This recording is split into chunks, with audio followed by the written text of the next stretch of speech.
Hola, ¿qué tal? Bienvenidos a Letras Habladas número 44. El día de hoy, como siempre, me acompaña mi amiga y mi co-host Aranza Sánchez Romero. Ari, ¿qué tal? ¿Cómo estás? Hola Miguel, muy bien, ¿y tú? Muy bien, gracias. Para los que es la primera vez que nos escuchan, que nos oyen, que nos ven, comentarles que Letras Habladas es el podcast de Filosofía en la Red, en donde platicamos sobre diversos temas de cultura popular, de divulgación filosófica, pero con un tono más ameno, relajado y divertido.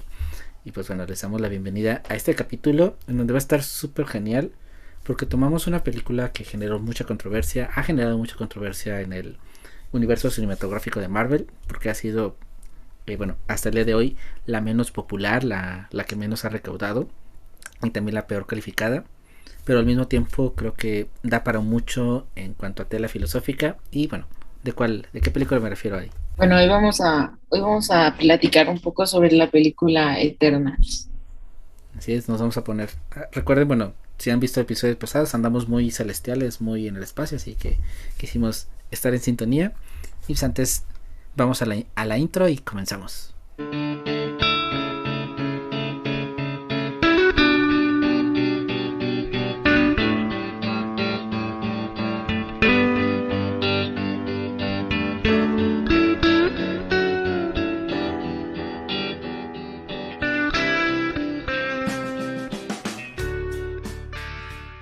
Ari, ¿qué tal? Pues nos pusimos celestiales, literalmente, nos pusimos muy eternos. Y creo que antes de empezar a indagar en la película, en la trama y bueno, en todo, ¿te gustó? ¿No te gustó? ¿Cómo la viste? ¿Qué pensaste? ¿Cuál fue tu opinión? Sin spoilers primero. Pues, o sea, la verdad es que sí me gustó. Yo no había podido verla, pero sobre todo me llamaba la atención porque yo creo que yo creo que de los comentarios que se veían en internet era justo que había salido Salma Hayek, ¿no? Y se hizo súper viral este video en donde ella hablaba de que pues ella como mexicana nunca había, bueno, mexicana y mujer, ¿no? O sea, como que nunca había pensado en que llegaría ahí. Entonces, yo por eso como que tenía la espinita de verla y la verdad es que, o sea, a mí sí me gustó. Creo que, o sea, la narrativa se me hizo muy filosófica y en ese sentido, pues a mí me gusta como todas las películas que puedes ver que tienen un trasfondo y que están elaboradas. Sé que como decías, ¿no? O sea, al final hay muchas personas que opinan todo lo contrario, pero a mí sí me gustó. No sé a ti qué te haya parecido. Igual me gustó, se me hizo interesante, no aburrida en ese sentido, creo que yo había leído que no como que no presentan a los personajes o como que no les daban tiempo en pantalla y no lo veo así, al contrario, creo que sí tienen cada uno su reflector, puedes empatizar con todos de alguna manera, o sea, puedes entenderlos. Quizá este personaje Drius, que es como que quizá un poco el antagónico, entre comillas, entre como la ovejita negra de ahí, eh, quizás sí le dan un poquito menos de protagonismo, pero al final del día empatizas también con ellos. Y creo que la trama está bien construida, o sea, al final te va llevando.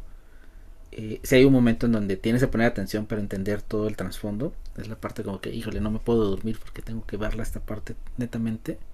Pero ahí en fuera, o sea, es divertida, es amena, o sea, creo que sí, pues, o sea, como dices, profundizas y te lleva a pensar muchísimas cosas. Lo más divertido creo que dentro de todo es cómo hay tantos ligues a la mitología, ¿no? Creo que, bueno, todos los personajes, todos los eternos, tienen un símil en la mitología y eso es súper divertido porque como algo que muchas veces decimos, ¿no? Muchas veces muchas personas piensan que es algo como que ya pasó, como que no sirve, como que es obsoleto. Al final del día, de una u otra manera, se vuelven a contar las historias, se vuelve a requemar y de una manera pues mística, increíble, mágica, superheroínas, pero no sé, como esas representaciones de la mitología, ¿cómo te parecieron de los personajes? Fue lo que me gustó más, ¿no? O sea, porque cuando tú ves una película que como que está basada en esta parte mitológica, o sea, yo de inmediato dije, esta película está bien elaborada, o sea, y eso fue lo que más me gustó. Y por eso creo que también le vi como más su parte filosófica, ¿no? O sea, porque al final pues estamos hablando de dioses y estamos hablando de pues experiencias, bueno, de seres celestiales al final. Entonces, eso a nosotros, o sea, en la realidad podríamos como verlo muy lejano, pero creo que muchas de las experiencias que se retratan en la mitología, y así ha sido desde la antigua Grecia, pues no es más que nosotros como seres humanos proyectándonos, ¿no? Hacia situaciones que, o sea, que nosotros atribuimos como divinas o místicas, etcétera, pero al final creo que tienen todo que ver con la vida cotidiana y todo que ver con los seres humanos. Entonces, justo yo creo que esa fue la parte y por eso que me gustó más. Y bueno, a mí me gusta mucho Marvel, entonces también creo que por eso también le encontré como ese lado. Y ahorita hablando o incidiendo en lo que es la parte Marvel, algo que lo de la crítica, de lo que cuestionan mucho es que es una película que se sale de la norma, ¿no? Que creo que incluso o de lo que yo leí como que de lo más polémico era tanto la escena en donde ¿cómo se llama? Pastos tiene un esposo y lo besa, pero también la parte en donde hablan de, bueno, la escena, que no es explícita, pero hay una escena ahí muy amorosa, algo que no se ve normalmente en una película familiar, en una película de Marvel, pero creo que le da un realismo diferente, ¿no? Creo que presenta una dinámica diferente de las películas de superhéroes, y al menos yo no la siento como una película de superhéroes, o sea, sí se sale de este molde, o sea, sí habla de seres mágicos, de seres celestiales, de seres mitológicos, pero le da un sabor, creo que por el mismo hecho de como que están al margen del universo cinematográfico, como que todo ocurre sin que ellos intervengan, como si refieren a Thanos, si refieren a estas situaciones, pero como desde muy lejitos, le da como que una especie diferente, y creo que es una película que sin ser de superhéroes, habla de superhéroes o de superhumanos o lo que sea, pero no sé cómo es la mezcla y cómo ves esta parte de salirse del molde de Marvel, porque bueno, eso es algo de lo que le achacan mucho a la peli.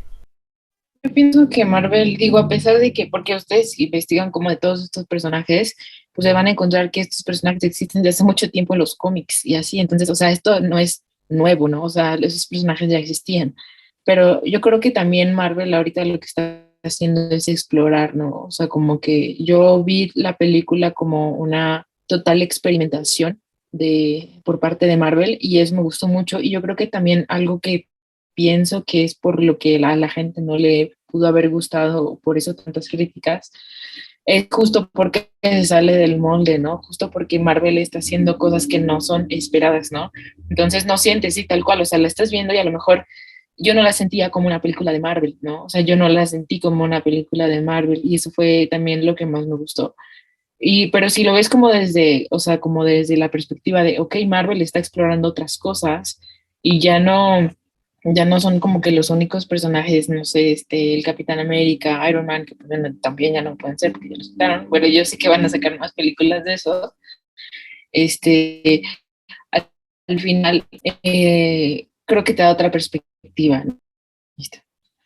Bueno, y, o sea, de hecho en la misma película hablaban en ocasiones y hacían referencia a Thanos, ¿no? Entonces, esto se me hizo súper interesante porque pues también como que mezclaban la narrativa de las otras películas, algo que también suele hacer Marvel, ¿no? Y por eso cuando te metes a Disney Plus como a buscar las películas, te aparecen como en orden cronológico también. Entonces, creo que esto también era parte de eso, ¿no?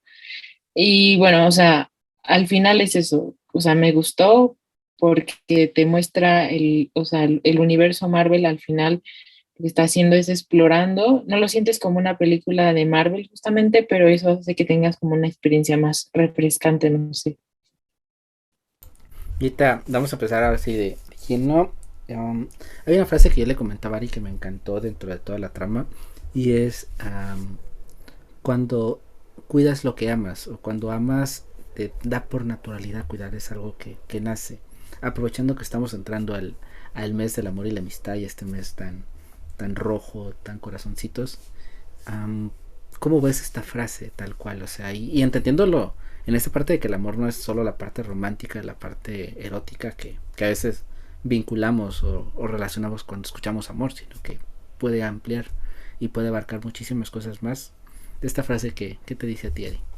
O sea, dentro del contexto de la película creo que tiene mucho sentido, ¿no? Y creo que establece un punto, ¿no? Porque al final lo que ellos hacían era proteger el lugar donde pasaron muchísimos siglos, ¿no? Entonces creo que, o sea, al final como que en la película se retrata muy bien esta parte, ¿no? O sea, como o sea, como al final recordemos, ¿no? O sea, una película tiene que tener un objetivo y un propósito. Y entonces creo que en esa simple frase al final lo que hacen es sintetizar el por qué los personajes están haciendo todo eso que están haciendo, ¿no? Entonces te lo sintetizan con porque aman, o sea, porque aman el lugar en donde están y porque aman la gente a la que conocieron ahí. Entonces es una manera como muy, muy bonita de haberlo retratado, ¿no? Y ese es un punto que defiende al final la trama. No sé qué piensas tú. Igual, y también, por ejemplo, precisamente quien dice la frase, que es una de las protegidas, que es es Angelina Jolie, recordando la experiencia que tiene de que la protegen, porque ella durante la trama se enferma y queda, pues queda totalmente limitada de sus poderes y se arrebata contra todo el mundo, entonces la tienen que contener. Esta relación me gustó porque se ve auténticamente una relación de estas de amistad, un amor diferente, no es, o sea, porque hay un lugar para una escena romántica en donde hay romance tal cual, hay otras situaciones en donde, bueno, se ve el amor a la familia, ¿no? Estos eternos que se consideran una familia como tal y tienen a la matriarca que los protege y a la cual recurren, pero esta relación de ellos dos me gustó porque refleja mucho esta amistad, ¿no? O sea, nunca se ve como esta intención o esta doble intención de que quiere trastocar algo más y que simplemente la protege porque la quiere, en un cariño muy puro, en un cariño que creo que muchas veces no estamos tan acostumbrados a experimentar o a quererlo experimentar o incluso a verlo o lo podemos malinterpretar, lo queremos malinterpretar, ¿no? Cuando pensamos en una relación de pues de dos sexos diferentes o de cosas así, siempre le queremos encontrar como que el hilo negro y ahí como que la parte pues ahí romanticona, la parte más seductora. Y en ellos dos se ve esta parte de pues simplemente te puedo cuidar porque te amo y no necesito amarte de esta manera pasional para realmente amarte. Y eso me gustó mucho. Creo que es interesante rescatarlo, ¿no? O sea, es rescatar ese tipo de relaciones y ese tipo de amores que creo que estamos muy no tan acostumbrados a verlos. O cómo ves tú este amor, no amor en el sentido tradicional. Yo lo veía como una complicidad, ¿no? O sea, o sea, que al final era, o sea, como un amor cómplice, ¿no? Y creo que, o sea, tienes razón, al final, creo que en general la película también se atreve a eso, como a explorar no todos los tipos de amor, pero sí como varios tipos de amor, ¿no? Y pues también, o sea, se prestaba porque eran varios personajes, entonces eso me gustó, ¿no? O sea, como que sí vemos al final como ese, o sea, como ese cliché que vemos como en todas las películas de amor romántico, etcétera, aunque creo que Marvel al final lo que hace es como transformarlo porque no terminan así como, o sea, juntos, ¿no? Entonces, no voy a decir quiénes, ¿verdad? Pero o sea, como que no terminan juntos, pero lo que me gustó es eso, o sea, como que al final no era como la única relación interpersonal que retrataba, ¿no? Y por ejemplo, en este caso con Gilgamesh, o sea, se me hace como que súper bonito, porque igual, como dices, ¿no? O sea, yo lo veía mucho como cómplices, ¿no? Y él cuando se ofreció a cuidarla, sabiendo que pues en algún momento podía ella pues matarlo, ¿no? Aunque no quisiese, este, al final él dijo, bueno, nos vamos a arriesgar. Y ni siquiera, o sea, si te acuerdas en esa escena en donde él dijo, ni siquiera nos vamos a arriesgar, digo, no, nos vamos a arriesgar, ni siquiera tuvieron que ponerse de acuerdo, fue como que se vieron y de inmediato supieron que era lo que iban a hacer, ¿no? Entonces, o sea, ¿cuántas veces tienes ese tipo de conexión con alguien, ¿no? Hay mucha gente cree que ese tipo de conexión la puedes tener solo con una persona, o sea, en un aspecto romántico, y por supuesto que no. O sea, puedes tener esa conexión con alguien que quieres, de tu familia, de tus amigos, etcétera, ¿no? Entonces, me gustó eso. Ahorita que comentas la escena esta, y que bueno, a mí me encantó que la hayan ambientado en Tenochtitlan, me fascinó, estaba más que, bueno, les vamos a adelantar que vamos a hablar de Encanto en su momento y que es Latinoamérica, o más que incluso Coco con toda esta que ya hemos hablado, ¿no? Y se los vamos a dejar por acá. El verlo, y fue una parte central, porque fue Tenochtitlan fue el ombligo ahí de que los partió y los dividió. No sé, me apasionó, me encantó, fue una, no sé, lo sentí muy bonito, ahora sí que como mexicano lo sentí muy bonito. Pero estaba en esta situación y ahorita que hablas de la escena, recordé algo y es la parte de la identidad, porque en ese momento la única solución que hay para la enfermedad del personaje este de... perdón, aquí tengo todos los nombres anotados eh, de Tena, de Atena, de Angelina Jolie. La única medicina que hay, la única alternativa es borrarle la memoria. Y ella no quiere, porque ella argumenta que va a perder su identidad, va a perder quién es. Ajax le dice por lo contrario que no, que muy dentro de ella va a haber va a rescatarse su persona y va a resurgir ella como tal y bla bla bla. Y es cuando obviamente Gilma de este Pastos es el que no, Gilmadesh es el que hace esta parte de bueno, yo la voy a adoptar y la voy a proteger y ta.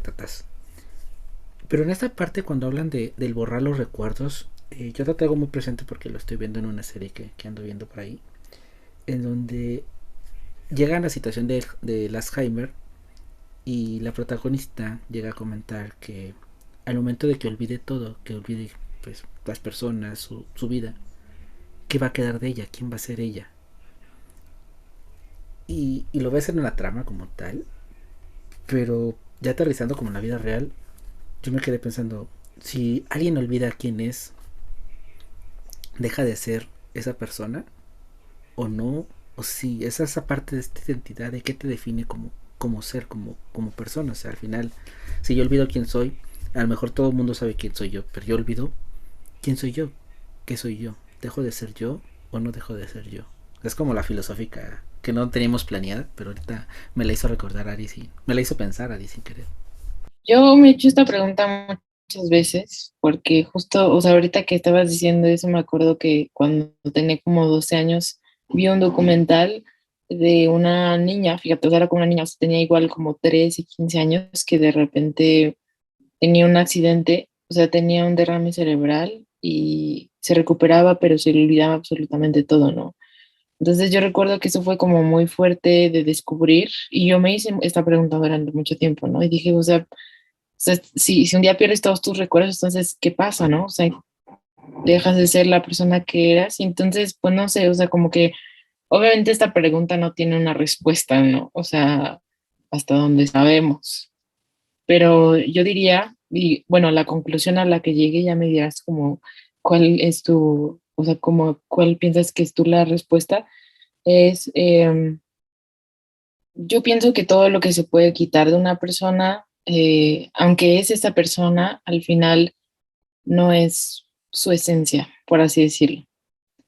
Entonces, yo llegaba un poco a esta conclusión diciendo, bueno, o sea, muchas veces se nos repite, ¿no? O sea, como de, no eres tus pensamientos, no eres tus pensamientos. Y yo concuerdo mucho con esa frase, pero luego de repente cuando pasan este tipo de situaciones, ¿no? De que una persona pierde la memoria, ¿no? O sabemos que la va perdiendo progresivamente, decimos, ¿y ahora qué va a hacer, no? O sea, y ahora ya no, o sea, ¿qué va a pasar con esa persona, no? Ya no va a ser la misma, ¿o qué? Entonces, yo pienso que obviamente, pues si pasa algo así, o sea, no dejas de ser tú, ¿no? Porque al final, eh, ojo, bueno, si no hay como algún tipo de, o sea, como, no sé, que haya, que tenga algo relacionado con con el óvulo frontal, que sabemos que tiene que ver muchísimo con la personalidad. Y entonces, pues si se afecta algo del lóbulo frontal, la persona va a tener una personalidad distinta. O sea, ahí, aunque sea como una respuesta medio dura de decir, yo sí creo que ya no sería como la misma persona, ¿no? En algunos sentidos y en algunos aspectos, porque la gente cambia radicalmente cuando pasa eso, ¿no? Pero incluso si te quitaran todos los recuerdos, ¿no? Creo que seguiría siendo la misma persona, pero obviamente las experiencias que te da la vida es lo que al final termina moldeando lo que tú eres, ¿no?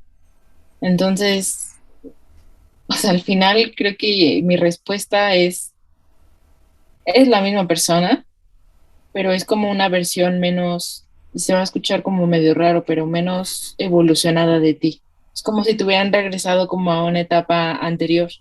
Y entonces ya lo que viviste ya no lo vas a poder vivir otra vez. Entonces no vas a tener los mismos aprendizajes y por lo tanto no vas a tener como que la misma introspección y obviamente, pues sí, los mismos aprendizajes al final. Entonces creo que sí, seguiría siendo la misma persona, pero obviamente con otras experiencias y otros aprendizajes, pero al final pues sí, esta es una pregunta muy difícil de contestar. No, no sé qué piensas tú de esto. Igual, yo pienso que no dejas de ser, o sea, la persona no deja de ser esa persona, porque al final del día también está rodeado de otros seres, ¿no? Y por ejemplo, si yo tengo a un familiar que le pasa esto, pues por más que a él o a ella se le haya borrado el cassette, como se dice vulgarmente, eh, pues no, el lazo no se pierde, o sea, no hay algo que borre ese lazo, aunque él a lo mejor no sea consciente de ello, al final del día hay un lazo, hay un vínculo. Yo lo tengo muy marcado también en la parte de, por ejemplo, las personas con enfermedades mentales, a las que llegan a los extremos de hospitales, pues obviamente se transforman, como dices tú, se transforman en cuanto a los llegas a desconocer, o sea, llegas a ver este deterioro, esta forma en que se hagan del baño, en que hagan cosas, en que no tengan pudor, en muchas cosas es. Creo que, bueno, el estar en un hospital de salud mental, en los extremos, no en los nice o en donde entras al cuarto porque estás deprimido, en los de problemas extremos, realmente ves a la humanidad, ves al ser humano en una degradación, o sea, en el buen sentido, pero en una degradación muy fea, o sea, porque realmente te das cuenta de lo instintivo que podemos ser. Pero a pesar de eso, pues esa persona no deja de tener esa relación con, no deja de ser padre, si fue padre, no deja de ser madre, no deja de ser esposo, esposa, hijo, hija. O sea, obviamente en su conciencia, en su razón, no va a tener como que esa concepción, pero creo que también parte de la identidad te la pueden dar las otras personas, ¿no? Al final del día, creo que muchas veces se dice que un muerto realmente muere cuando se olvidan de él o cuando se olvidan de ella. Es cuando realmente, cuando no tienes a nadie que se recuerde, es cuando realmente mueres. Entonces creo que también puede pasar, o pasa lo mismo con la identidad, o sea, al momento en que no tengas ese hijo, esa hija, ese amigo, esa amiga, ese novio, esa novia, X o Y, entonces pierdes ese como que esa ancla con la realidad, aunque tú no lo seas. Y en una situación, por ejemplo, de Alzheimer o de ese tipo de demencia senil, pues igual, o sea, para mí, el que alguien mayor pierda, no me recuerde, para mí no deja de ser esa persona especial. Entonces creo que no se pierde, aunque sí, internamente o tu yo consciente, pues obviamente como dices, sí se oye feo o se oye raro, pero sí es como un downgrade de ti, pero no pierdes eso. Bueno, yo pienso que la identidad va más allá también y te lo pueden dar también las otras personas. Así como a veces criticamos que no podemos permitir que otras personas nos asignen roles o cosas, en ese sentido la identidad también muchas veces depende de lo social y en ese sentido de las personas que están cercanas a uno. Pero sí, no sé, esa parte de Tenochtitlan en la pirámide y borrar los recuerdos me llevó a esa idea medio extraña. Igual ustedes comentan los que piensan de la identidad y igual lo podemos retomar en otro episodio más a profundidad. Ahora viene algo muy interesante y es, bueno, a lo largo de la trama, bueno, vemos que estos monos llegan, los eternos llegan a la Tierra y empiezan como que a salvar al mundo y luego sabemos que no tienen que intervenir, hay unos monstruos ahí que tienen que ellos que contener y bueno, nos los pintan como, no como los superhéroes, porque no los plantean como tal, pero como estos entes divinos, dioses, que inspiraron leyendas y que protegen al mundo. A lo largo de la trama, nos damos cuenta que las cosas no son tan bonitas como parece y que ellos tienen un propósito escondido. Pero lo interesante de este propósito es que ellos no sabían, más que la líder, cuál era esa intención. Ya viene esta parte también de que tanto eh, el saber o no saber te puede hacer partícipe o no. Y creo que bueno, para esto vamos a mencionar mucho un texto de Ari Bisma de La banalidad del mal, que salió el 1 de enero, en donde parte de esta parte del sentido de la obediencia ante las órdenes y no cuestionar las cosas, inspirándose en la reflexión que hace Hannah Arendt sobre los juicios que le hacen a los nazis. Pero en esta parte de, por ejemplo, ellos, en un primer momento, cuando desconocían el por qué estaban haciendo lo que hacían, que lo desconocían realmente, los hace cómplices, no cómplices. ¿Cómo podemos juzgar ahí? Si te los pudiéramos poner en tela de juicio, ¿los juzgaríamos como culpables? O porque bueno, la ley dice que el desconocer la ley no te exime de cometer el delito. Entonces, ¿cómo podría aplicarse ahí? Um, yo diría que no, o sea, como que no son culpables, o sea, sobre todo porque es que también es como la situación, ¿no? O sea, nosotros no nos podemos imaginar la situación, o sea, y es muy loca la situación, ¿no? O sea, pues ellos tenían, o sea, sabían que eran un grupo de seres celestiales que tenían contacto con Dios, por así decirlo, ¿no? Entonces, pues de entrada dices, o sea, ¿cómo voy a dudar, no? O sea, como de Dios. Entonces, o sea, únicamente por esa situación, yo no diría como, ay, pues aquí ellos la regaron, ¿no? Ahora, si fuera algo humano, o sea, si fuera algo de lo que ellos dependen que es humano, que saben que es algo que, o sea, que es algo o alguien falible, ¿no? Alguien que puede fallar, pues obviamente sí habría como, o yo sí pondría a lo mejor quizá esta parte de pensar hasta cuándo la culpabilidad, ¿no? Porque como decía, igual como dices, ¿no? Haciendo referencia al texto de Hannah Arendt, eh, o sea, había muchos nazis, por ejemplo, que creían que lo que estaban haciendo, bueno, más bien no se lo cuestionaban, ni creían que era bueno, ni creían que era malo, no se lo cuestionaban. Y sin embargo, formaron parte de toda una maquinaria, ¿no?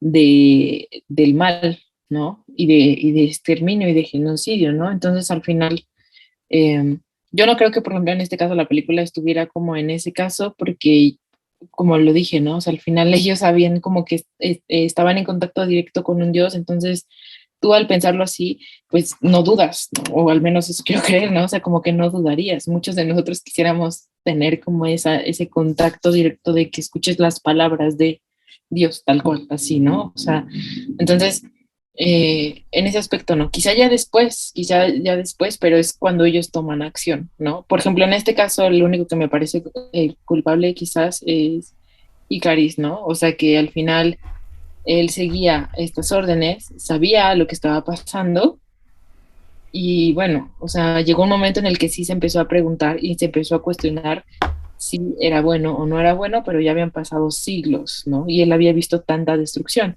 Y por ejemplo, si lo ponemos en contraste con este otro personaje que se llamaba Drew, él desde un principio ya lo cuestionaba, ¿no? Cuando él decía es que como alguien, o sea, cómo puedes permitir esto de, o cómo puedes decir que no, nosotros no somos quienes para intervenir en los asuntos humanos, si yo con tan solo un pequeño acto puedo evitar que haya toda esta destrucción.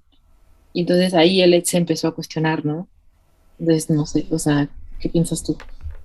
Bueno, ahorita que hablas de Dios me parece interesante porque pues muchos profetas podrían decir que escuchan la voz de Dios y entonces me tienen que hacer caso porque Dios me lo dijo. Porque al final del día los demás no escuchaban a este Dios, solo era esta Ajax, no era la personaje Salma Hayek en el primer momento era la que lo escuchaba y después esta Circe que eran los que escuchaban este mensaje, eran el Moisés que iba a Loret y bajaba con el mensaje.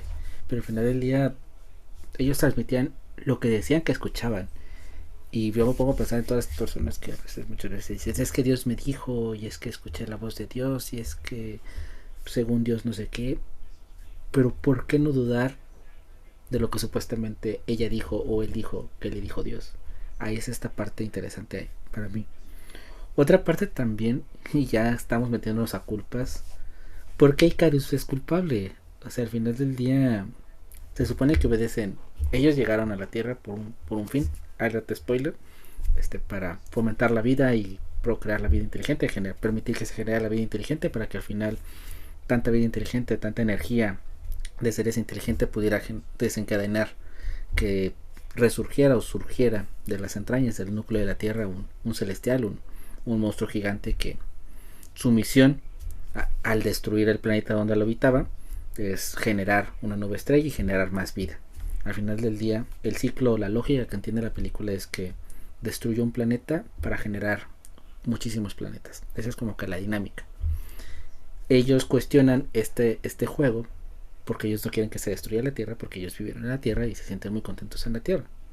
Pero están sacrificando a millones de vidas posibles en otros mundos porque se sobreentiende que hay vida en otros mundos, en los otros mundos y bueno, hay un sinfín de más pues biodiversidad en esos lugares. Entonces, ¿por qué Icarus sería como que el malo o el culpable? Si al final del día él está manteniendo un equilibrio, buscando mantener un equilibrio Y ahí es como la cuestión, es un poco un dilema de entranvía moderno, es un poco un dilema de qué vale más, si la vida de un planeta o la vida de muchos planetas, pero ¿cómo podríamos aterrizarlo? Ya sabemos que los dilemas no se resuelven, pero ¿cómo podríamos aterrizarlo un poquito?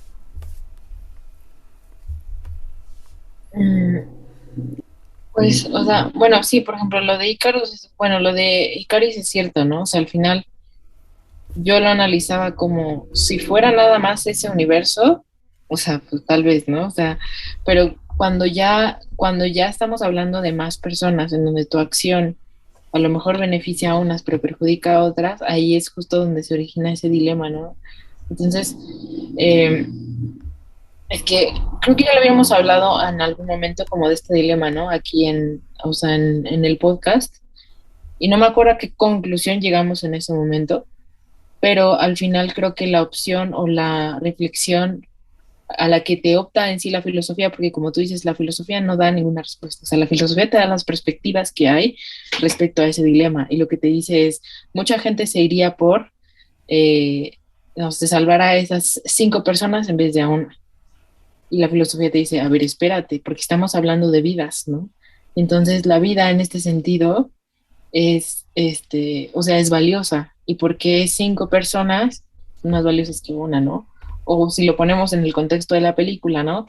¿Por qué la vida de estos demás universos que van a existir en un futuro valen más que este universo o esta tierra que se va a extinguir? O al revés, ¿no? O sea, ¿por qué esta tierra o con estos humanos que se va a extinguir vale más que todas las demás vidas, ¿no? Entonces, o sea, creo que al final lo que te mete ahí implícitamente sí la película tal cual es ese dilema, ¿no? Que al final, pues los de la película optan por salvar la Tierra, ¿no? Entonces, o sea, por salvar su propio universo.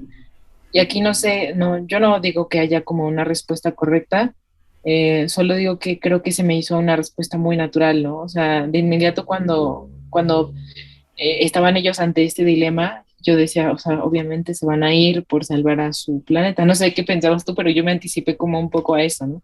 A decir, claro que van a hacerlo, porque al final no saben y no aman el futuro, porque ellos no, o sea, quizá, o sea, no pueden ser parte de ese futuro porque en primera no es universo. Entonces, eh, obviamente van a optar por defender la Tierra y el universo, que a lo mejor para ese tiempo, pues también el contexto en donde ellos estaban, también la Tierra ya estaba como, pues no sé, como muy dañada, muy contaminada y todo apuntaba a que en algún momento se iba a extinguir, ¿no? Pero no sé qué piensas tú. Yo quería que le destruyeran para que fuera un final trágico, pero no se me hizo. ¿Sabes qué fue lo más, ahorita antes de responder esta parte, lo más bizarro que me pareció una trama? Porque bueno, nosotros, bueno, yo la vi al menos recientemente cuando se liberó en Disney Plus en acceso, bueno, ya a nivel catálogo.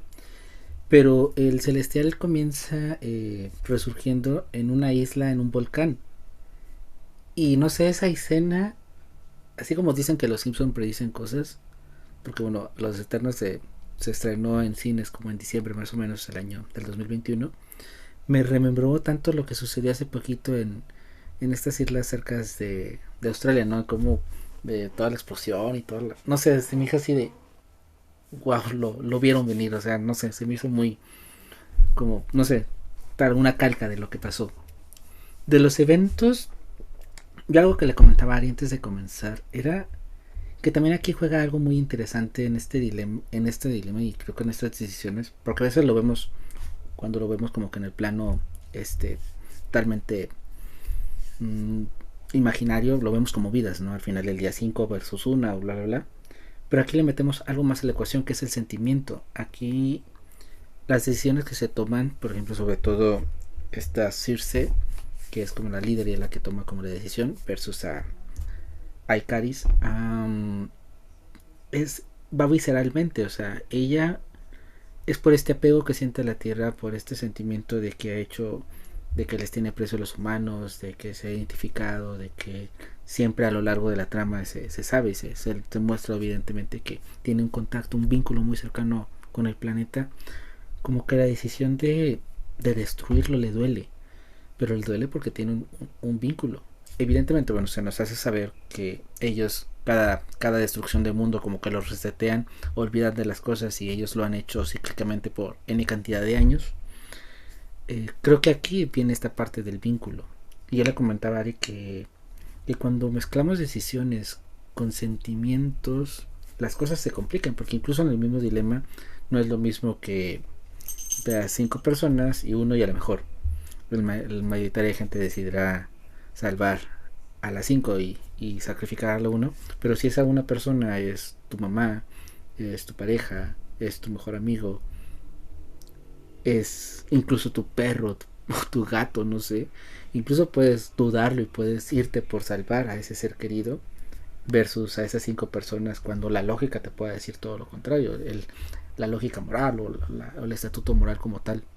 Entonces creo que aquí parte mucho la emoción y cómo surge lo emotivo, ¿no? No sé cómo lo ves esta parte de tomar decisiones cuando se mezcla el corazón en ellas. Porque es diferente fríamente y calculadoramente que cuando hay un sentimiento. Pues yo no creo que se puedan tomar, o sea, como de entrada, decisiones así súper objetivas y súper frías. O sea, eso de entrada, ¿no? O sea, yo no creo que alguien pueda hacerlo. Puede tratar de acercarse lo más posible a desapegarse de eso, pero no creo que nadie pueda tomar una decisión así, ¿no? Entonces, y bueno, también depende de lo que quieras lograr, o sea, con esa decisión. O sea, en mi caso, por ejemplo, yo me guío únicamente así, ¿no? O sea, sé que hay personas que dicen que toman decisiones súper objetivas siempre y entiendes un poco, ¿no? O sea, como, ¿por qué? ¿No? Y normalmente estas personas lo único que hacen es como ver ese panorama completo y sopesar, ¿no? O sea, sopesar qué vale más o qué vale la pena más. No es tanto como que hay, o sea, como que de repente apaguen su botón de emociones y entonces ya no sientan emociones, ¿no? Entonces, más bien es como que logran ver este panorama completo y decir, a ver, esto vale más la pena que esto otro.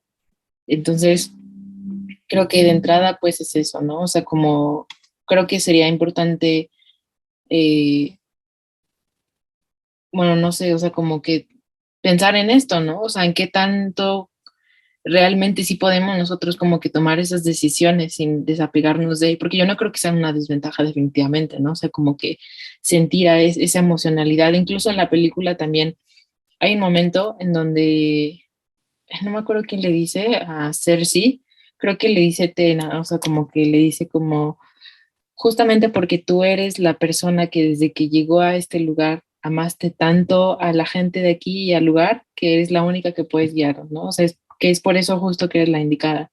Entonces yo creo que sería eso, ¿no? O sea, como más bien o sea, es que me pongo a pensar un poco en cómo mucha gente piensa que tomar decisiones desde la emoción es una desventaja. Y yo no lo veo así, ¿no? O sea, más bien, quizá lo que podría ser es que, por ejemplo, cuando tomas tú una decisión con la emoción en ese momento muy arraigada, por ejemplo, estás enojado, ¿no? Y entonces tomas una decisión, eso sí no creo que sea buena idea, ¿no? Pero más bien cuando ya después te calmaste, cuando ya puedes sopesar emoción y sentimiento más en general el panorama, creo que eso puede ser una ventaja, ¿no? O sea, porque eso es lo que te hace ser humano, eso es lo que te hace ser justo no un ser frío, ¿no? Entonces, sí, básicamente esa fue como mi reflexión, no sé, ¿qué piensas tú? Yo no sé si desventaja o no, pero te lo comentaba, se lo comentaba a Ari también hace ratito, antes de empezar a grabar, que por ejemplo hay una parte en la, perdón que refiere mucho a veces luego a lo médico, pero como que tengo mis traumas de mi vida de enfermero, mi vida anterior, como en la medicina, en estas áreas, se recomienda que, por ejemplo, un doctor o una enfermera no atienda a su familiar, a un familiar directo, porque se puede nublar una decisión en una situación crítica, en un paro, en una complicación, en una operación muy delicada.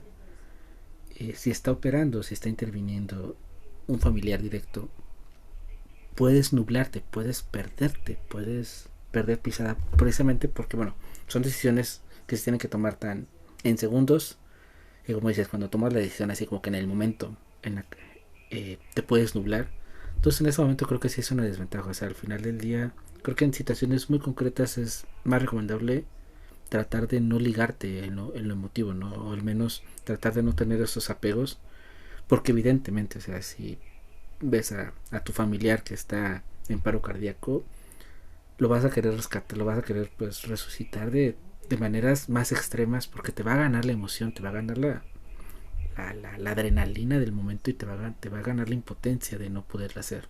E incluso la culpa, que también es otra parte elemental aquí en esta ecuación.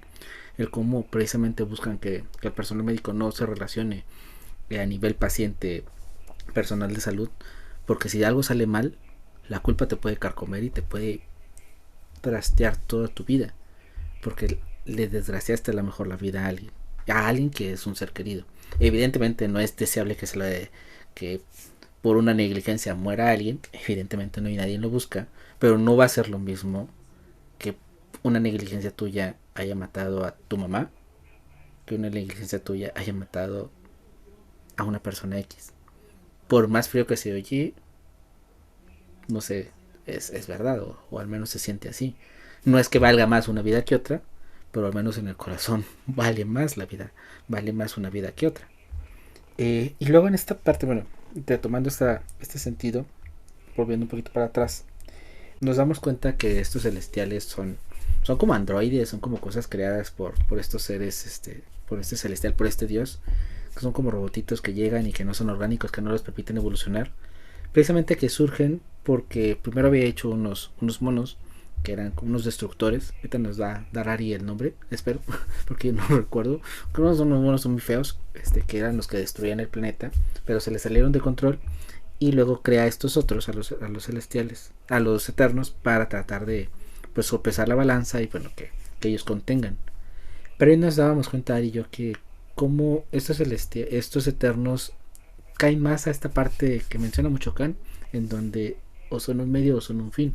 Porque al final del día ellos eran instrumentos que simplemente bajaban al planeta, se encargaban de contener a estos seres destructores, mantenían y generaban y permitían, sin intervenir, que se generara vida inteligente en el planeta, para una vez que hubiera la suficiente vida inteligente, explotara, saliera un nuevo celestial y ellos pues vuelven a su nave, los resetean y vuelven a iniciar el ciclo, en donde simplemente eran un medio para conseguir algo más. Y en ese sentido nos vamos a pensar, y yo, cómo ves esta parte de ser medio, ese fin, porque ellos al final del día pues se rebelan y ya no quieren ser un medio de destrucción, sino quieren ser el fin de la misma y quieren que su existencia tenga un motivo y tenga un sentido. No sé cómo ves Ahorita que decías esto, se me ocurre como, o sea, como que me surgió una pregunta que es, o sea, es una pregunta a la cual no voy a dar respuesta, pero se me ocurrió como para dejarla ahí, que es, o sea, porque al final, o sea, es muy claro, ¿no? O sea, si nos apegamos como a Kant, como tú decías, estos seres celestiales eran un medio, no eran un fin, porque tenían un propósito específico que tenían que cumplir y bueno, al principio ellos ni lo sabían, ¿no?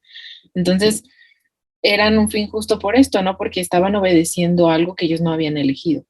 Entonces, la pregunta que me surgió fue, bueno, o sea, si nosotros corroboramos esta parte, o sea, como de que existe un Dios y de repente nos es revelado que tenemos un fin, o sea, un propósito en específico, entonces, ¿qué pasa? O sea, ¿seríamos nosotros medios o seríamos fines?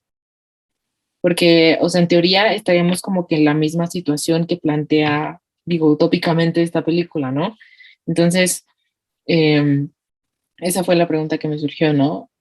Quizá, digo, o sea, al final sería un poco la misma respuesta, ¿no? Pero habría que ver en qué medida, ¿no? O sea, porque sí, habría que ver, o sea, sería muy complicado, pero habría que ver en qué medida. Pero, por ejemplo, en este caso, en la película, pues es obvio y es, o sea, es muy evidente que en realidad ellos no son, no se ven como seres íntegros, ¿no? Sino más bien se ven como herramientas, por así decirlo, que tienen que cumplir con algo y no se les permite como tener o sea, el desenvolvimiento, digamos, de su propio ser, ¿no?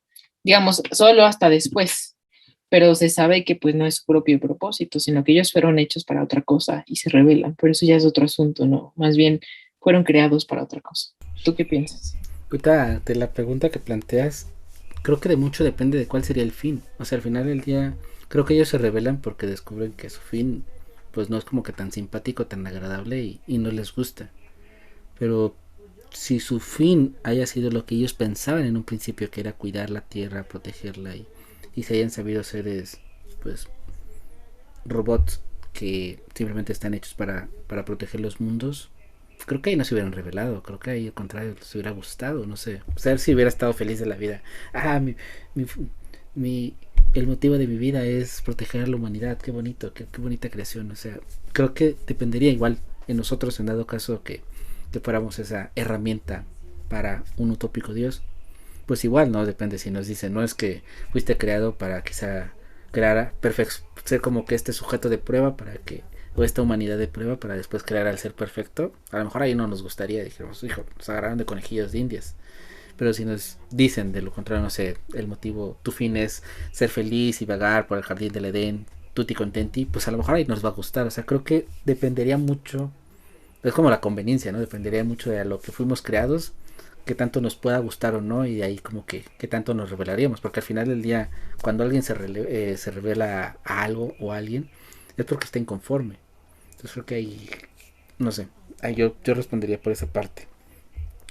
En otro sentido, y ya para ir cerrando, hablábamos un poquito del personaje este que podía controlar las mentes de Drush y cómo, bueno, tenía esta impotencia, ¿no? Que creo que también puede hacer una alusión a esta crítica que se le hace a Dios filosóficamente, ¿no? Que si todo lo puede y todo lo permite y que si es todopoderoso y que esta parte me parece interesante porque ya después supimos que no intervenían precisamente porque tenía que haber guerras y tenía que haber destrucciones y tenía que haber toda esta situación pues para generar esta vida inteligente.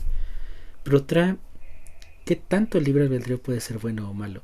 O sea, es un tema ahí medio también medio raro y medio complejo de explicar porque estaríamos primero si existe o no existe, que podemos retomarnos al análisis que hicimos también un poco de Matrix cuando lo hicimos, pero por ejemplo, si hubiera un ser, llámese Dios, llámese eterno, lo que sea, que pudiera evitar que nos destruyéramos, que pudiera evitar estas cosas feas, que tuviera el control de controlarnos con tal cual Él y hacer que todos vivamos juntos como hermanos, ¿te gustaría? ¿No te gustaría? ¿Qué preferirías tú? Esta parte, como dices, igual a mí se me hizo súper fuerte cuando la dijo, ¿no? O sea, cuando se estaban peleando, por ejemplo, en Tenochtitlán, ¿no? Que es una escena súper caótica, en donde todos están peleando contra todos, y entonces él quiere intervenir, ¿no? Porque sabe que, pues, literalmente nada más con pedirlo, por así decirlo, podría acabar, ¿no? Y le dice, no, o sea, nosotros no, o sea, no podemos intervenir en asuntos humanos, ¿no? Entonces, no sé, esa parte se me hizo muy fuerte y yo creo que, digo, obviamente hablando desde lo que yo quisiera y de lo que yo creo es como que creo que es mil veces mejor el libre albedrío. Y yo sé, o sea, poniendo en una situación así extrema, ¿no? Al final, como por ejemplo en ese tipo de guerras, porque estaríamos, o sea, si lo pusiéramos así, fue un poco lo que hizo Hegel también, ¿no? O sea, en la fenomenología del espíritu, que mucha gente critica a Hegel porque dice que lo que hizo fue él, por ejemplo, él hablaba, ¿no? Pues sí, justo del ser, ¿no? Y decía que el ser se experimentaba a sí mismo a través de nosotros, etcétera, etcétera, ¿no? Pero entonces lo que muchos dicen es que, o sea, literal Hegel con su filosofía lo que hace es decir o justificar las guerras que han sucedido a lo largo de la historia, ¿no? Entonces, pues sí da que pensar un poco, ¿no? Porque dices, o sea, todas esas guerras pudieron haberse evitado, y es cierto, pero me refiero que al final o sea, son consecuencias de decisiones que hemos tomado. Y no sé, a mí me parecería como más brutal que hubiera ese mundo un poco perfecto, ¿no? En donde todos viviéramos felices porque de alguna manera en nosotros no está tomar las decisiones, no es como que necesariamente nosotros no seamos libres, pero en nosotros no está, en nosotros no quedaría tomar esas decisiones grandes, ¿sabes? O sea, como esas decisiones difíciles, sino en otro ente o en otra persona, ¿no? Entonces, para muchos a lo mejor sería como un mundo ideal, ¿no? Porque las decisiones difíciles o esas situaciones de conflicto no existirían. Y a lo mejor tú serías libre digamos, dentro de lo que cabe, o sea, serías libre porque podrías tomar ciertas decisiones en cuanto a tu vida. Pero no sé, a mí no me gustaría. Yo pienso que sería mejor el libre albedrío. No sé, no sé tú. Una de las cosas curiosas cuando empiezan a reunirse todos, empiezan a rescatar y van a la casa de Festos, es como él menciona cuando él tuvo esta crisis existencial de bueno, que ya hizo familia y todo, cuando ya sabe y descubre pues el verdadero motivo de su existencia, él llega a la conclusión, dice, es que por eso precisamente es que no podíamos, por eso tenía que generar la tecnología para que hubiera guerras, porque además de las guerras permitían que las personas aprendieran, se generara más tecnología, hubiera método, hubiera salubridad, hubiera y se generan otras cosas. Y pasan un flashback de que está inspirada en una escena de un físico estadounidense cuando bueno, se arrepiente porque sus investigaciones llevaron a la bomba atómica. Y bueno, a él lo sitúan ahí en Hiroshima. Pero como se oye feo y es algo que se va a ir polémico, pero pues es verdad, o sea, al final del día también las guerras, por más terribles que son, por más feas que son, por más no deseables que son, también arrojan cosas buenas, poniéndolas así en el tintero, ¿no? Entonces también creo que el evitar o el protegernos tanto sería malo, o sea, al final del día un hijo sobreprotegido siempre va a ser más vulnerable a muchas cosas, a bullying, a la vida, a X o Y cantidad de cosas. Entonces creo que también haciendo la alegoría, una humanidad o una raza o unos seres humanos súper protegidos en donde no les pase nada, en donde todo es bonito, todo es bello, todo es puro y casto, también, o sea, al final del día seríamos muy vulnerables a muchísimas otras cosas. Y pues yo también coincido, o sea, creo que mejor un poquito, o mejor la libertad, este libro Beldrío, que vaya tú a saber si es realmente el libro Beldrío o no. Esa es como que otra de las dudas filosóficas existenciales que hay, pero en esta imaginario de que existe el libre albedrío, en esta tónica de que existe, yo creo que también, o sea, al final del día es mejor la libertad, de aprender de los errores y no ser controlados, porque al final del día este personaje pues no coartaba totalmente la libertad, o sea, él realmente los, los hipnotizaba, los atarontaba y ellos hacían como soldaditos lo que él quería. Entonces al final del día también qué tipo de humanidad es, porque realmente la esencia de la humanidad no iba a ser, normalmente iba a ser lo que él quería que fueran. Entonces no serían humanos, serían pues muñequitos, serían esos simps que uno controla y incluso los simps se rebelan, entonces creo que también por ahí podría ser esta situación.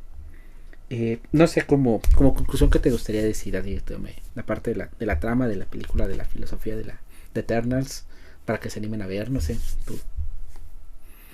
Mm, no sé, o sea, como qué conclusión sacaría, porque como dijimos, ¿no? O sea, como que la película abarca muchísimos temas, pero yo diría que la vean, ¿no? O sea, como que de entrada que la vean. Y que si escuchan críticas, o sea, malas, o sea, que al final no les hagan caso y que la vean, ¿no? O sea, porque justo lo que hace como ver este tipo de películas, o sea, no solo como del universo Marvel, sino en general, o sea, es que te da perspectiva, ¿no? Y amplía tu visión del mundo. Entonces, pues, o sea, si de por sí, o sea, si están viendo esto, seguramente es porque tienen como ese ojo filosófico, ¿no? Esa perspectiva filosófica. Entonces, siempre en todas las películas pueden sacar eso. Entonces, yo recomendaría eso, ¿no?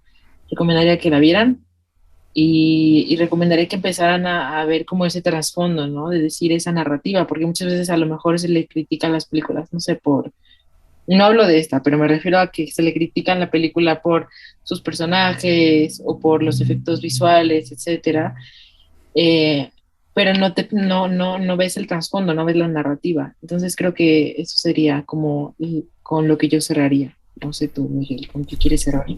Igual, que no, ahora sí que no se vayan por las críticas iniciales, ni que es buena ni que es mala, al final del día creo que cada quien podemos emitir un juicio, como dice Ari, si andan viendo esto, si andan en el mundo de la filosofía, creemos que les va a gustar porque tiene estas aristas que la hacen diferente y que la hacen realmente profundizar, o sea, y lo más bonito, lo más lindo creo que te hace planteamientos o hace los planteamientos de una manera pues tan pop, tan vulgar, por llamarlo de una forma, que no haces pensar o que no crees que es filosofía, pero creo que llega un momento en donde tú incluso puedes dudar, oye, la deberían de salvar la Tierra, no deberían de salvar, deberían de ser, no deberían de ser. Y al momento que tú lo estés pensando, lo estás filosofando, de una otra manera estás haciendo filosofía.